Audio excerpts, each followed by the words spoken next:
My greetings and best wishes to all of you. Belated New Year greetings and happy Sankranti once again. And looking forward for combating COVID third wave and again looking into the normalcy of the human endeavor. I would like to present my slides. You know that recognition, certification, and accreditation are very much important. So recognition is a must today, certification is a must today, and accreditation is a must today.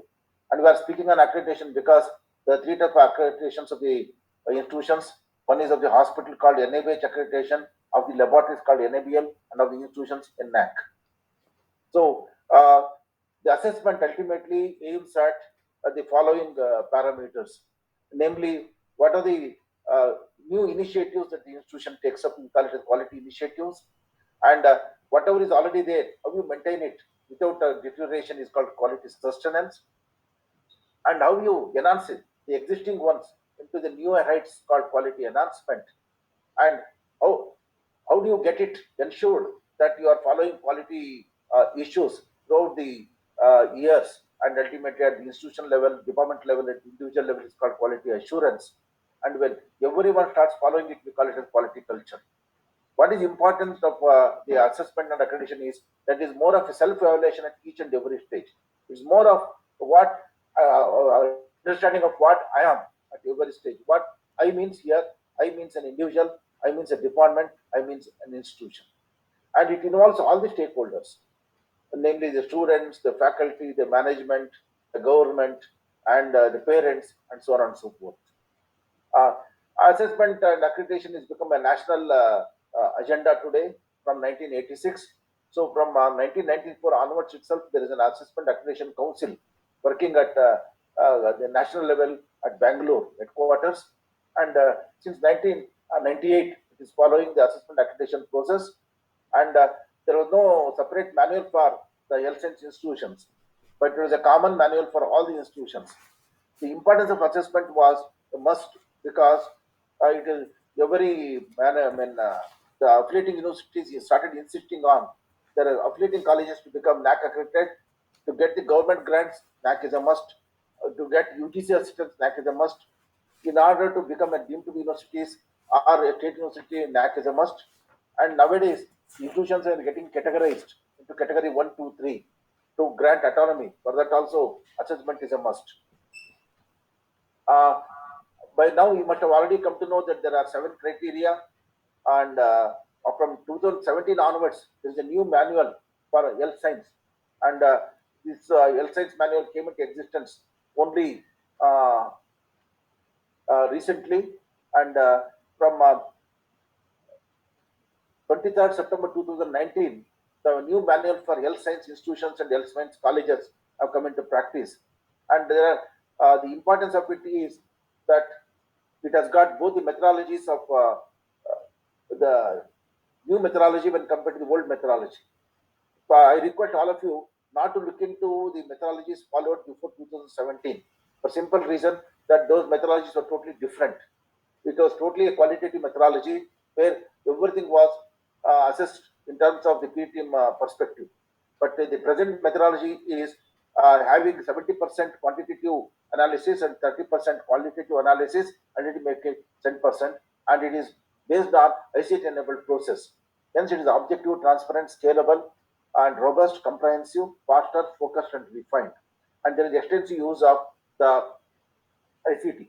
Earlier, people used to say that some colleges used to get a good grade because of a good team, and another college used to get a bad grade because of the bad team. And thus, there were certain allegations about it, namely subjective, impressionistic, and individualistic. Today, because of the 70% assessment through quantitative metrics and 30% through qualitative metrics, there is a objectivity at a national level, and it is based on the data. And there are a good number of checks and balances to ensure that whatever the data the college gives is real, at the same time acceptable. Uh, uh, Now, the latest methodology wants everything to be online. In other words, your letter of intent, the submission of the SSR, submission of the documents, everything is through online. So earlier it was hard copies. Second one, earlier you used to write pages together. But now the management manual requires only question answers and only data orientation. Thus, it is more of precise nature, evaluative nature, with 100 to 120 pages. And majority of the questions are either if you say yes or no, or you have to give the data. The second one is writing maximum 500 words. There is no question of writing the descriptive ones. So that only realistic aspects are to be mentioned. It is more of data orientation, and it is based on inputs, it is based on process, it is based on output. Output is given a lot of importance to. When we say data, that means output becomes very important. Outcome becomes more important. And its outcome here means output means what comes out of the college is output. What is its impact in the society becomes outcome or impact. So that also is assessed here. And there is a fixed formula for all the colleges. There is nothing like one formula for one college, another formula for another college. Everything is fixed. And as I told you, 70% is assessed through quantity and 30% through the quality. And now everything is computerized, commencing from the question answer sessions, your assessment evaluation, and your marking system. The PTM visit is only for 2 to 3 days, and maximum of 3 members will come, and you will come to know about the PTM only 3 days, 4 days before the visit of the PTM. And the P team is going to verify 30% of the document during the visit, whereas 70% of the document verification takes place by the data validation and data validation and verification process. We call it as DVV process. So when you submit your SSR, within 45 days, they start asking questions to you to submit certain new data or explanations. If you don't give explanations, whatever they arrive at is final. Thus, the data becomes very, very important components for quantitative metrics. And everything is measured in terms of either per capita or ratio or percentage. Thus, it is applicable uniformly whether it is a big college or a small college. As you are aware, as you are aware that uh, seven, there are 2 parts in the health science manual, part A and part B. In part A, there are 7 criteria with 900 weightages, and part B has got the 8th criteria, which is institution specific. So you have to choose the criteria which is meant for criteria 8 institution specific. If you belong to Ayurvedic colleges, you have to take only the Ayurvedic college component, because questions in criteria 8 is dependent upon whether it's a medical college or a dental college or Ayurveda or physiotherapy or Unani or Siddha or yoga and so on. So you have to be very careful in choosing part B. So there, go to previous. So in I'm given 2 criteria, namely criteria 1 and 2. So there is 1,000 weightage for all the 8 parameters or criteria, and the 1,000 weightage is distributed among the 8 criteria in a different way, depending upon the quantum of measurement that the NAAC would like to make. For example, curricular aspects has got 80 weightage, but teaching learning evaluation has got 280 weightage. That means out of 1,000 weightage, these 2 criteria itself constitutes around 40%. For 35%, that means 1/3 of your entire assessment depends upon these 2 criteria.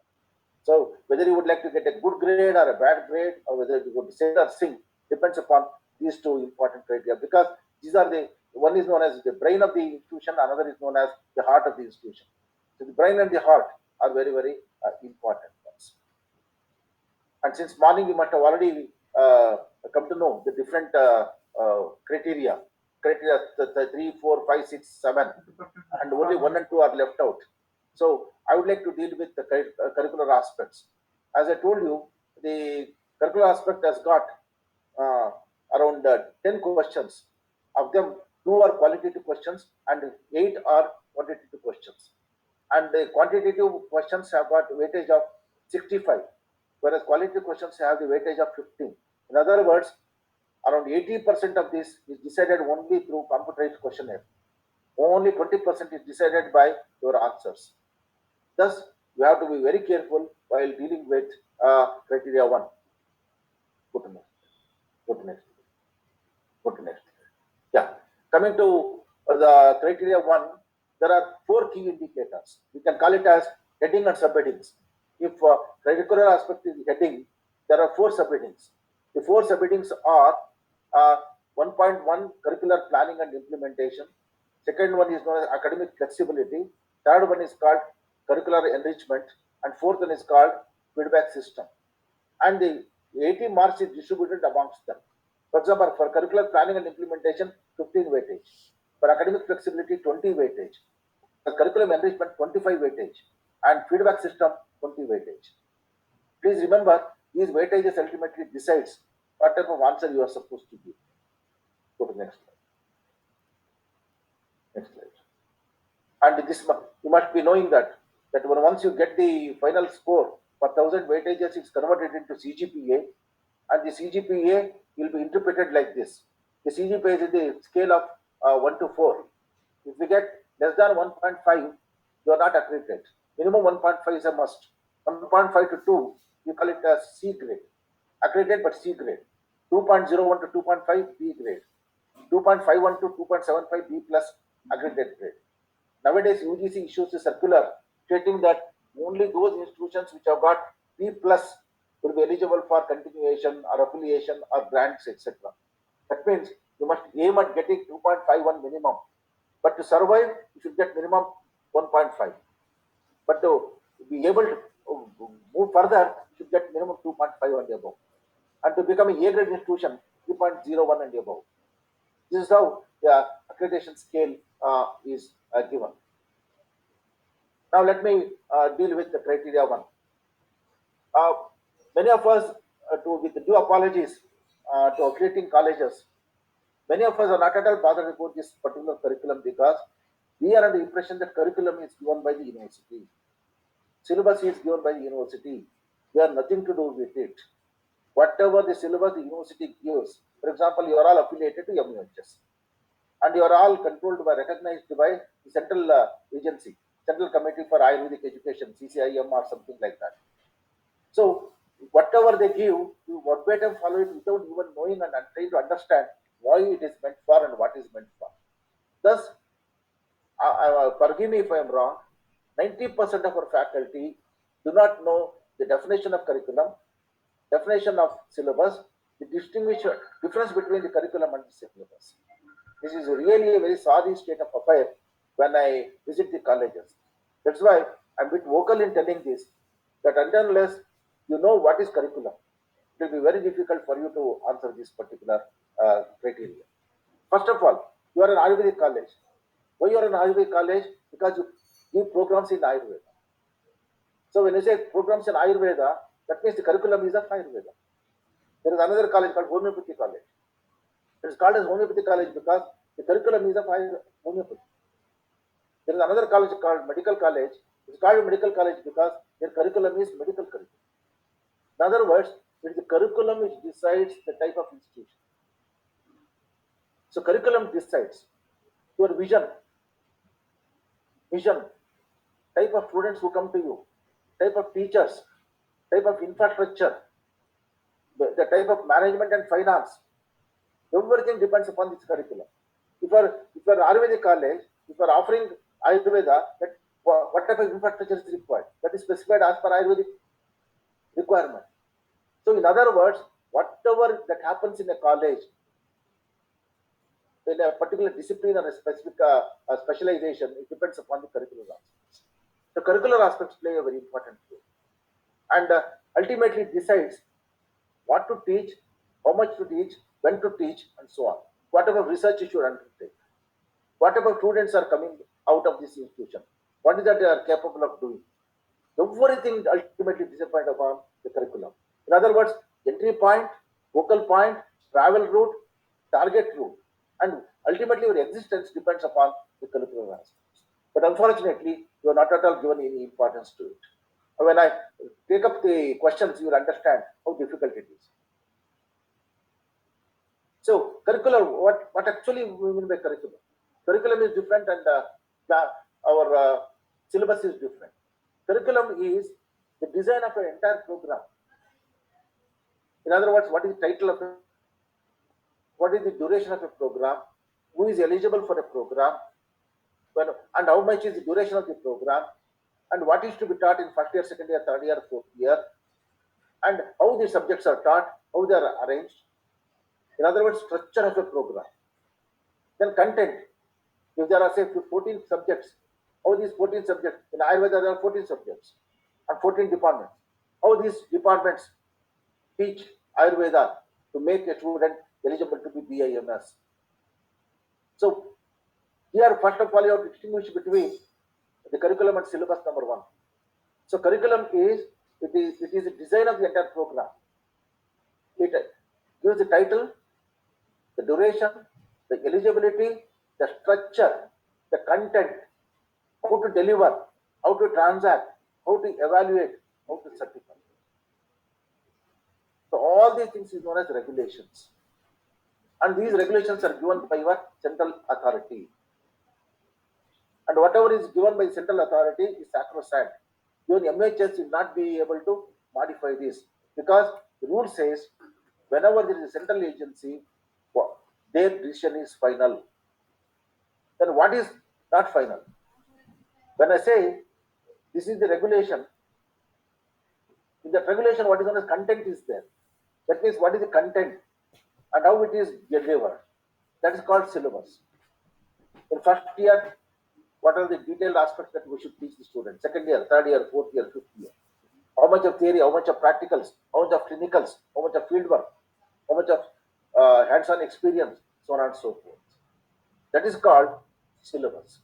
So syllabus is part of the curriculum, not vice versa.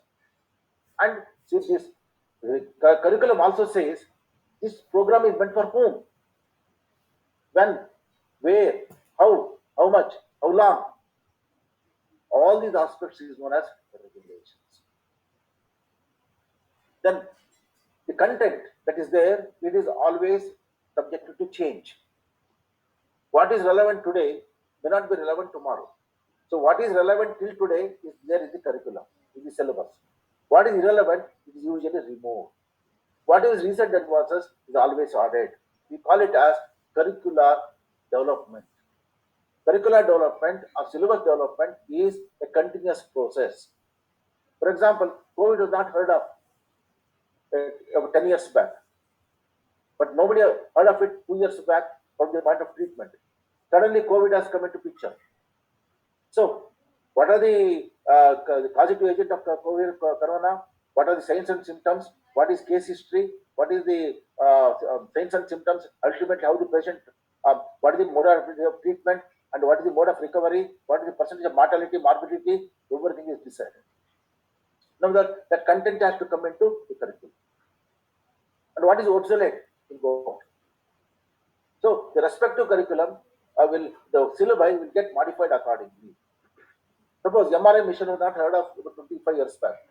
Suddenly, today MRI has come into picture. How to make use of MRI? I am giving again the example in terms of the COVID one. In case of COVID, you must have seen that during first wave and second wave, the severity of the patient and whether the prognosis of the patient, the mortality and morbidity of the patient was decided on two things. RT-PCR test positive means that is only positive. But how easy? It was depending upon temperature, no. It was depending upon oxygen concentration, yes, to some extent. But what is the extent of damage? That was through HRCT score. So all of you by now are aware as to what is HRCT score. Out of 25, if it is more than 12, you have to say its patient is very serious, is likely to die. Whereas if it is less than 12, you say it's moderate. Less than 6, very mild, we can treat. In other words, the extent of damage. In other words, how exactly biomedical instrumentation, the recent advances which has come into physics and chemistry can be made use of. This is how the content, knowledge, the experience, the competencies, the skills, etc., have to be incorporated into. We call it as curricular update from time to time. We call it as curricular revision from time to time. So regulation can be there for 10 to 15 days intact, but the content may keep on changing every year. If it is minor content revision, we call it as minor revision. Addition of few topics, deletion of few topics. Whereas if it is a structural change, like demolishing the old ones and constructing a new building, it becomes major curricular revision. Existing building, some polishing here and there, painting here and there, it becomes minor revision. So these are certain terminologies. So we should know what is curriculum, what is major revision, what is minor revision, what is syllabus, what is syllabus revision. Then you should also know that the syllabus or curriculum has got certain components. What are they? They are known as knowledge component, skills component, knowledge component, skills component. At the same time, we give importance to one more component is called competencies, particularly in professional education. When you know what is knowledge, when you know what is skills, how to apply this knowledge and skills become competency. For example, I know driving skill. I know something about the car also. It is knowledge. I know how to drive a car and etc. It becomes skill.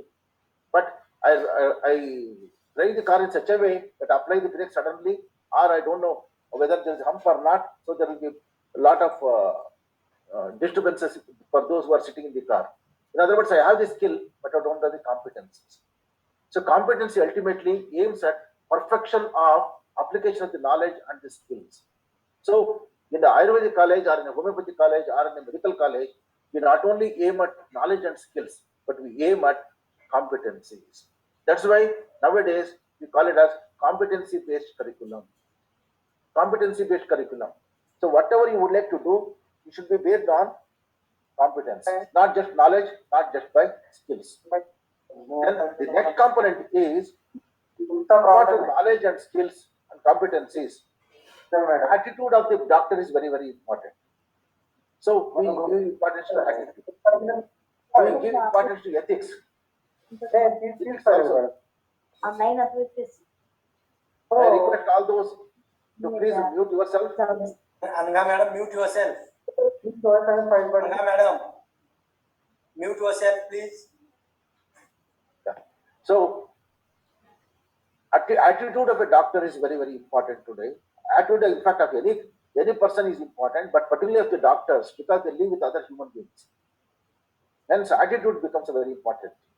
So attitude also has to be inculcated. Then ethics. There are two. Values are important from the point of society and humanity, but ethics is important from the point of profession. You call it professional ethics. So that also has to be taught. Then when you deal with human beings, communication becomes a very, very important component of learning what you are planning to do based on what the patient tells. So communication skills. Hence, in the case of the curriculum, we give importance to knowledge, we give importance to skills, we give importance to competencies, we give importance to attitude, we give importance to the communication skills, and last, the professional ethics. That's why nowadays, any curriculum of the health science discipline aims at what is known as competency-based curriculum. Then one more dimension that has come up nowadays in health science is evidence-based medical practice, whether it's Ayurveda or homeopathy or allopathy or any type of it. Evidence-based. If you are treating a patient with a particular drug, what is the evidence for it? That's why clinical trials, research-based ones. In case of Ayurveda, you can always say, for the last 2,500 years or 5,000 years, our people, or ancient people, have used this particular medicine for a particular disease. Hence, it doesn't have any adverse effect. But the question is, it doesn't have adverse effect, but does it have a specific effect to everyone? Is the question. So this is where evidence-based medicine plays a very, very important role. So now today, according to me, Ayurveda is in a crossroad. It is an ancient practice, but you have to bring in evidence-based concept, you have to bring in competency-based concept, you have to bring in acceptability of the public in terms of not generality but in specificity. So these are certain aspects which I wanted to tell you about the curriculum. Then you have to understand the difference between the program and the course. For example, EAMS is a program, but all of us call it as a course. EAMS is a program. Similarly, MD in Ayurveda is a program. But the number of subjects, the number of papers that you teach in Ayurveda, they are known as courses. For example, in Ayurveda, there are 14 departments. There are 14 subjects that are taught in Ayurveda. So, in a generic way, we can say there are 14 courses in Ayurveda. BAMS. Whereas when you go to MD, you will be studying only one or two courses. Paper 1, paper 2, paper 3, paper 4. They become courses. So there is a difference between the program and the course. A program is made up of number of courses spread over years. For example, if there are 14 courses in Ayurveda, in first year few courses are taught, second year few courses are taught, third year few courses are taught, fourth year few courses are taught. Some courses are common from second year to third year or fourth year, as the case may be. So we should know the difference between the courses and the program. And any program which leads to a degree or a diploma is known as a program. And the degree should be given by a valid authorized university. For example, undergraduate program, postgraduate program, postgraduate diploma program, PhD program, super specialty programs. These are all the academic programs which are approved by UGC and central agencies to be important. Anything less than 1 year, we call them as value added or add-on courses. Value added or add-on courses. For example, you would like to give specialty in Panchakarma. Only 6 months program content for an expert. It becomes an add-on program, add-on course. Similarly, you would like to give importance to the teaching pharma or your pharmacy, how to produce Ayurvedic medicine, etc. That becomes again a add-on course or a certificate course. And your students, they are in the first year, second year, third year, or fourth year. You realize that they should know something more than what is there in the syllabus. I will give an example. In case of Ayurveda, assume that there is no content of BLS, basic life support. How to save life when the person is in distress. Because it is people think it is an allopathic practice. Actually, BLS is not neither allopathy nor Ayurveda. It is a question of saving the life when an individual is in distress. That too in the golden hour of 1 hour. So, can we teach our students in first year the basic life support or critical care support and take him to hospital, which is not there in the syllabus? It becomes what is known as value add-on course. It's called value added course. So please look at the difference between the program and the course. In the program, there is undergraduate program, postgraduate program, postgraduate diploma program, and PhD program. Whereas if the fellowship, there could be a high-end qualified program called fellowship program of more than a year. This is less than a year, we call them as just courses, add-on courses or certificate courses. And for your students, if you give something value addition, we call it value added program.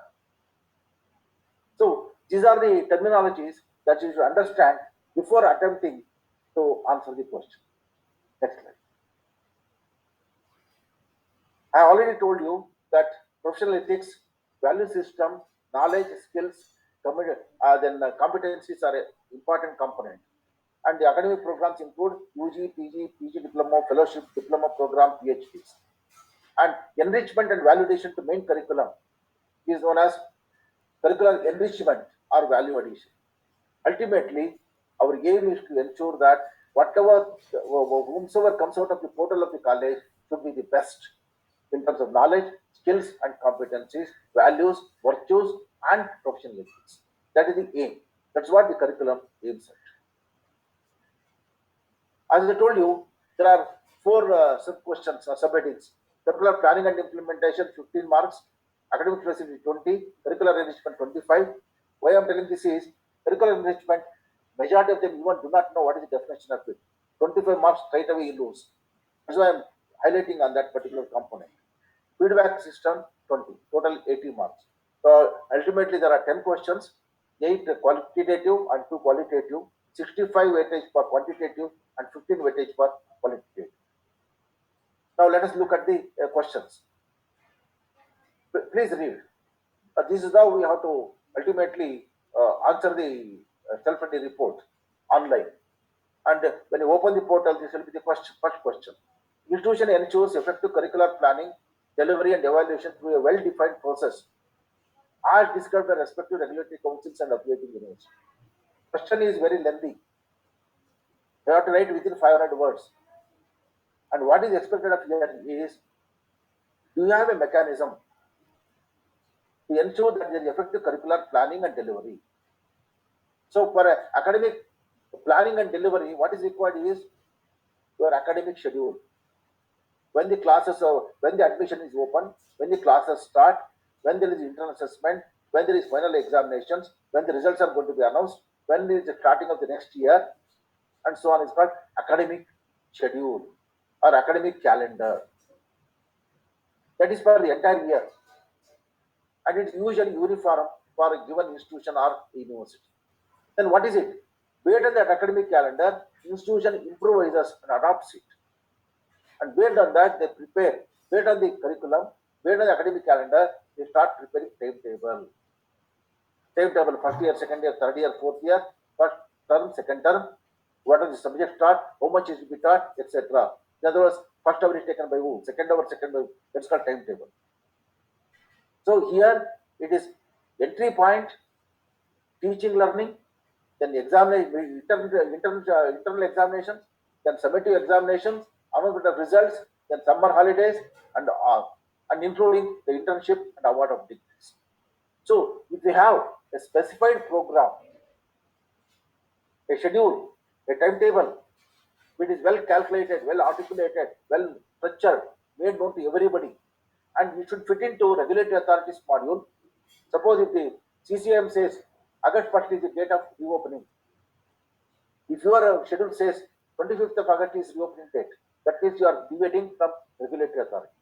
So whatever the regulation or regulatory, as per the regulatory provisions of the university and the operating university and regulatory authorities, you should make your academic schedule and timetable and make known to all the students in the form of a handbook or a website, or should be known through your notifications. So if you can explain this properly, and you say that you have adhered to it for the last 5 years, except during Corona, because of the guidelines, etc., you are going to get 10 out of 10 marks. What is important is you should have approved academic schedule of the university, regulatory authority, and your own plus timetable, then the minutes of the meeting to approve it, and ultimately notification, and a report saying that you have followed it verbatim. Suppose you have said, I'm going to take internal assessment in the month of September, but you have taken it in the month of January. That means you are not adhering. In other words, you are not ensuring effective curricular planning, delivery, and evaluation. Please remember 3 things here. Curricular planning means from beginning to end what to do. Delivery means how you transact teaching learning, namely your lectures, practicals, clinical, then fieldwork, etc. Evaluation is internal as well as the university. So if you explain this process, you get 10 out of 10. Next slide. It was a qualitative question. The second one is a quantitative question. It is a very, very easy question provided you have the document. If suppose you have got 100 teachers, if of them around 10 are invited by the parent university to be a board of member. Dr. Meena, Dr. Meena.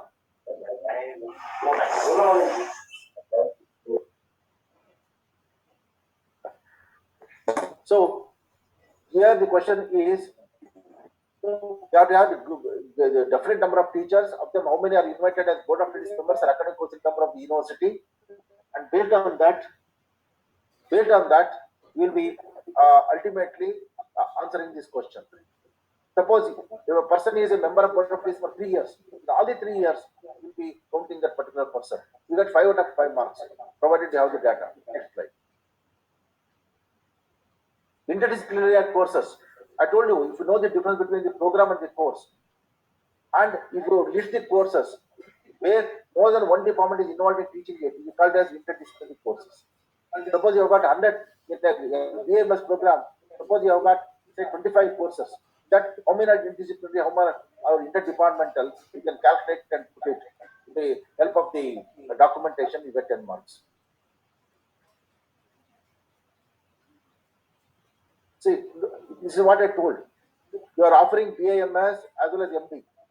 Over and above that, if you are offering any subject-related certificate or a diploma or an add-on course of 6 months, 8 months, or 3 months, we call it as an added program. And if you have got students for it, then you will get 10 out of 10 marks. Otherwise, you lose it. This is a very important component. whether your curriculum has these components. Dr. Uh, Rinkar Shah, Dr. Rinkar Shah, a lot of disturbance from your side.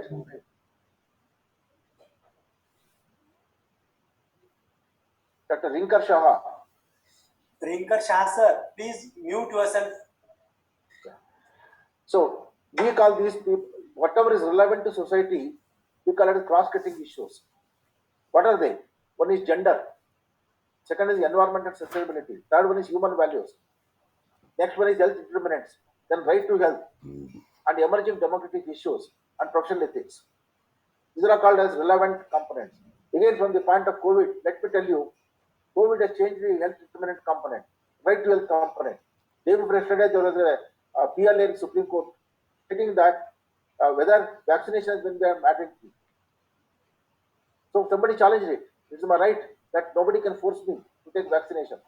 Government of India gave an affidavit saying that NAAC made vaccination mandatory, it's voluntary. Now we have made any rules to say that without vaccination, you're not eligible to go anywhere. We are given options.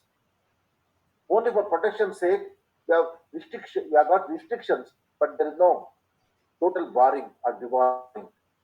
So many issues emerge from these. So do you have these subjects in your curriculum? If they are not there, how do you give them? For example, regarding gender, just now somebody asked you in the last session, gender equity. So to understand what is meant by gender sensitization, gender promotion, the gender awareness, sensitization, promotion, empowerment, these are different strategies. I don't want to go into the details, I'm just giving you the hints. Awareness and sensitization is separate. Promotion is separate. Enlightenment or enrichment is separate. Ultimately, empowerment is separate. We aim at gender empowerment. How? That is the question. Environment sustainability. Supreme Court ruling says environment is a compulsory component to be taught at all undergraduate level. How we are teaching it? Whether it is a part of curriculum or co-curriculum. Human values, compassion, empathy, and so on and so forth. Health determinants. What are the determinants we say at health? What do you mean by geriatric health, pediatric health, the women health, etc. Right to health. Then emerging democratic issues, professional values. If they are not there in syllabi, how you teach them? Through co-curriculum, you have to explain it in 500 words, you get 5 marks. I told you what you meant by validated programs. I gave the example of BLS also. So a BMS student during first year is given validated program. Recently, in one of the Ayurveda college, I saw a validated program like this. Since Sanskrit is a must to understand the Ayurveda, they have put a validated program on reading, writing, as well as reciting Sanskrit shlokas. It becomes a validated program. It's a minimum 16 hours. I should be given after the class hours by the class teachers to their students without charging. Then it becomes a validated program. I have given you one example. So if you have the validated programs, you get 5 marks. Otherwise, you lose. Next slide.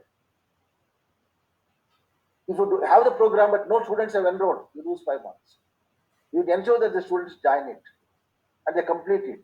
That means you should have an SOP to say what is that validated program, how it is given for 16 hours, how it is taught, how the student has learned, how he has evaluated. You get 5 marks. Next. This is a very important component. Sometimes it may be part of the curriculum, but field work is a must. During third year, through Ayurvedic community Ayurveda, they go to field visits to conduct camps, to do household survey, demographic survey, or they may go to other hospitals or to industries. Do they have internship compulsory? Do they have research projects? For example, postgraduates have got research project, but undergraduates do not have. But nowadays, they are giving projects to undergraduate students also. Though it's not part of the curriculum, we take students to industries, particularly pharma industries, to know how exactly the medicines are prepared, whether it's Ayurveda or allopathy. And community postings, particularly during internship, they are posted to the rural health centers, public health, primary health centers, and so on. If you have the data for all these, and say the good number of students are going there, you get 10 out of 10 marks. Otherwise, you lose marks. These are quantitative metrics. Next. Feedback. I don't want to go into the details. Feedback analysis is a must for any institution today. And in a digital era, we want it online. We should have an SOP. We should have a structured formats for getting feedback from students, teachers, employers, alumni, and professionals. And there should be a frequency, minimum once a year. Twice a year is advocated. And once you collect it within a period, you can't say from first day to last day you are going to collect it. Over a period of time, it is uniform to everybody. Say in the month of December, from 1st to 30th, all feedbacks are collected and analyzed. This is over last 1 year. Like that, it should be a specific duration wise during a particular time, and it should be collected, analyzed, and ultimately it should be implemented.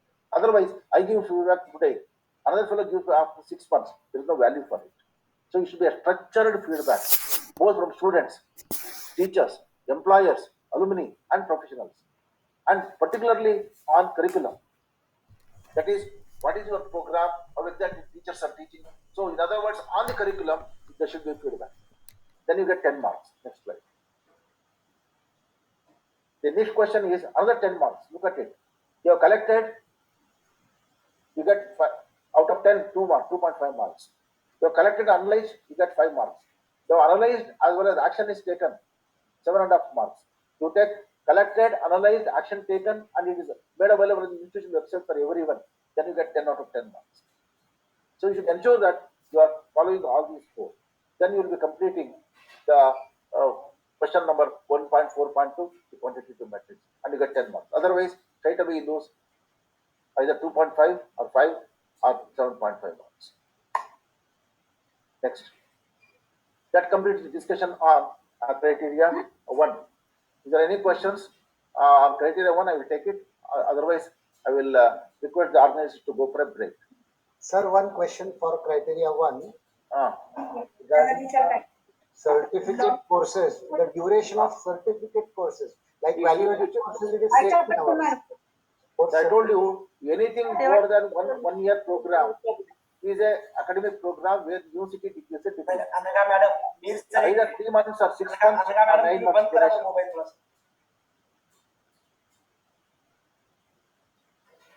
Usually 6 months programs, 9 months programs, 3 months programs are considered certificate programs or add-on programs. You can't hear you, sir. You have to unmute yourself and speak, sir. Here, sir. Yes, sir. Right. Sir, we have got permissions from the respective councils to conduct the UG, BAMS. Again you are muted. Again you are muted. We have got permission to conduct the UG, PG and PhD programs, but for conducting more than 6 months course like certificate course, do we need to have permission from university or any other regulatory bodies, or the college can do the program? Yeah. See, add-on programs, if it is 3 months to 6 months duration, there are two policies. Certain universities come out with the certificate programs. For example, MUHS has listed good number of fellowship programs to be offered by the universities, which is nothing to do with CCIM or the central agencies. University has taken an initiative, and in that case, university will give the degree.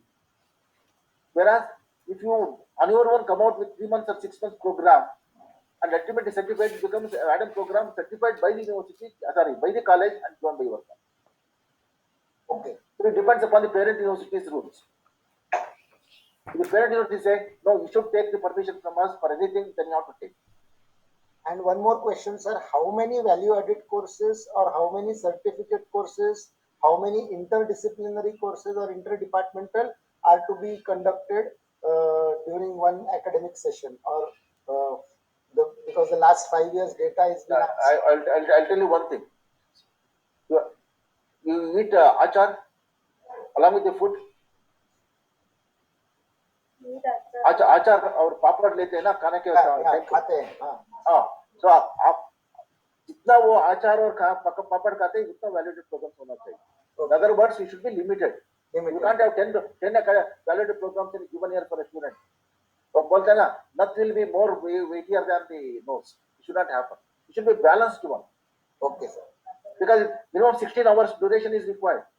Yes. So you have to calculate accordingly. And it is not a must that you should give. Whatever is absent, you should give. So accordingly, minimum one is required, maximum two, not more than that. And interdisciplinary or interdepartmental? Interdisciplinary approach, it all depends upon a dual subject. For example, Shushruta Samhita is there. It is taught by that particular department plus other two departments also. So then it becomes interdisciplinary. Okay. So ultimately, a given subject or a given paper is taught by how many departments? Yes. That decides ultimately what is called interdisciplinary. Okay. Thank you, sir. Thank you. Kasturi sir. Yeah. Sir, the question is for 1.4.1. So we are having different stakeholders like students, teachers, employees, alumni, and professionals. So whether the copy of curriculum is to be shared with them, it is to be shared with them or not? I tell you, there is a say one XYZ pharmacy agency which appoints your students. Yes. And say your students are very good in teaching pharma and preparing pharmacognosy or herbal extracts, etc. Properly, your curriculum is very good. That is the reason why your students are very good. We have hired it. So next year also, please send 10 students. So if they can give a reply like that, and if you say your teaching of this particular subject is very good, your curriculum is very good, that indicates that your curriculum is good. Oh. Suppose if they reject and say your students come here but they don't know what is pharmacognosy, what is teaching pharma, what is rasayan, something like that, dravyagun, they doesn't know. That means they are not happy with. Professionals means any visitor or after coming to your college, either as an examiner or as a resource person, you give your copy. And here the curriculum is designed by the entire university. Nobody will say that the MHS has done a wrong curriculum. But if you take from a person coming from Banaras University or Jamia Mia Hamdard or some other university, then definitely it has got a value. So you should try to get such feedback. Okay. For example, how many Ayurvedic universities are there? In Jamnagar, there is one Ayurvedic university. You send your curriculum to them. Ask them, sir, they will say, yes, sir, obsolete hai. Itna thoda add karo. That itself is a suggestion. Okay. Okay. Similar learn money. अरे जब मैं पढ़ा था ये कुछ नहीं था अभी बहुत सारे आगे होना चाहिए ये सब ऐड करो. Okay. Okay. Got it. Next. So if there are no questions, we have questions, sir. yeah, please. We want to know whether college design 3 months course can be considered by NAAC, certified by institute. See, you have to define what is the course, what is the purpose of the course, who is eligible to do it, and what is the outcome of it. And you should pass it in certain your college council or so. It should be useful. And somebody wrote like this: I have got a 3 months course. Then doing the inside they wrote once in a month the class is taken. What is the meaning of it? Three classes during 3 months. Then it doesn't become. So you have to have a structure of that particular course. Okay, okay. To go on regularly. Somebody wrote 6 months program. Then inside they said once in a month, one class. That means it is nothing but a 6-hour program. You got my point? Yes, sir, yes. But I want to know whether college council can That's what I approve told the you. It program? depends upon the parent university's rules. The parent university say when you want to offer anything, take our permission, then you have. Okay. There are some parent university who insist on it. There are some parent university who don't insist on it. Sir, can you again explain the concept of value-added course? The valid course is, say BHMS student is there in first year. He is being taught anatomy, physiology and Shishuta Samhita.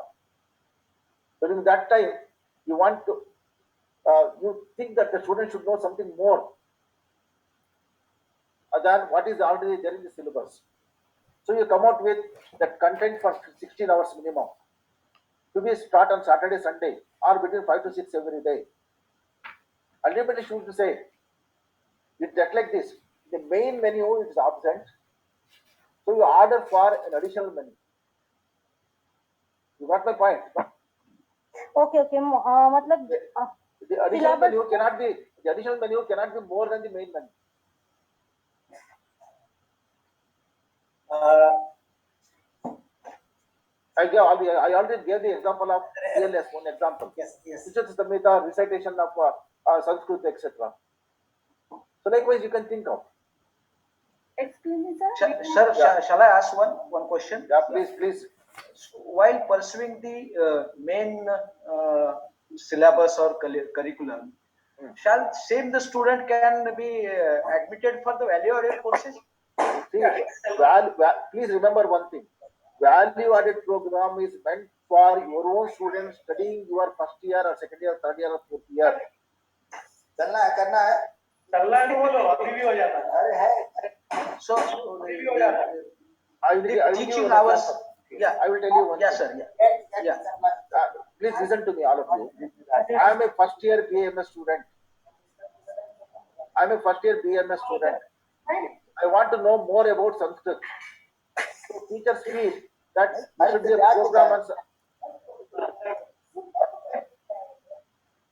See, if you can listen to me, I can tell you. Otherwise, I cannot. Yeah, we are getting, sir. Yeah. See, valid program is meant for your own students, over and above the first year or second year, third year or fourth year. So it's only for 16 hours. In other words, on Saturday, afternoon hours, 4 hours. Like that, 4 Sundays, Saturday, that becomes one validated program. Or one full Saturday, one full Sunday. 8 plus 8, 16 hours. That's a over and above your curriculum. Over and above your timetable, you should generate 16 hours. Yes, sir. That's why it's not too heavy. Yeah. Thank you very much, sir. Whereas add-on program and certificate programs are meant for others. Good evening, sir. Yeah.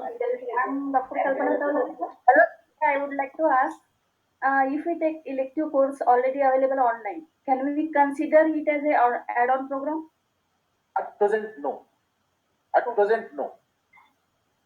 Yeah, in future they may, but at present it is not. Okay, sir. Thank you, sir. Namrata ma'am. Yes, sir. Sir, I have a question about the postgraduate courses. Do we have to consider the separate subject as a courses and PG as a program? The PG is a program. MD in Kai Chikitsa is a program. That first paper, second paper, third paper, fourth can be considered as courses. Okay. First paper, second paper, third. First paper title is there. Second paper title is there. Third paper title is there. Fourth paper title is there. You can consider them as courses. Okay, sir. It will be paper wise, not year wise. It's first paper, second paper, third paper. Yeah, courses. Okay. And even if it is again, if you want to further go, nobody can stop you. First year only this much is one course. Second year only this much is course. Like that. Okay. Thank you very much, sir. Thank you very much, ma'am. Thank you very much, sir. Many queries which are being clarified by Honorable Y.M. Jairaj, sir, regarding curriculum 1, criteria 1, curriculum aspect. I think Sir, I want to ask you one query. we are supposed to end this session. If Honorable Y.M. Jairaj, sir, permits, then can we continue the session instead of going for break? You ask your colleagues if they want 10 minutes Definitely. break. They are enthusiastic to listen, sir. No issue. Sir, may I request you to have a break for 10 minutes, please, sir? Yeah, please give 10 minutes. Okay, thank you, sir. So we will reassemble at 4:50. Okay, sir. Thank you very much, sir. Thank you.